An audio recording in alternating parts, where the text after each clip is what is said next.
Director of Second Light Shelter in downtown Wichita officially exiting that role. Confirmation this afternoon from the shelter's board of directors saying it's a personnel matter. Cale Chapman spent the day asking questions and joins us now with what he learned. Cale?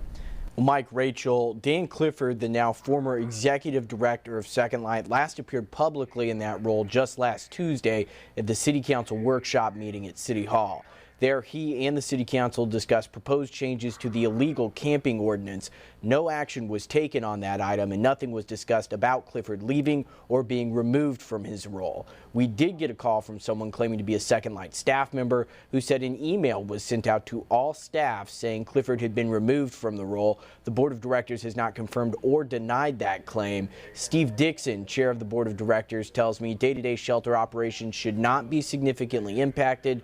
Mental Health America of South Central Kansas currently provides shelter staff and operations for Second Light and will continue to provide those services uninterrupted. Dixon says the shelter's other services will continue as well. I also reached out to the city for comment. They are deferring to the shelter on this issue.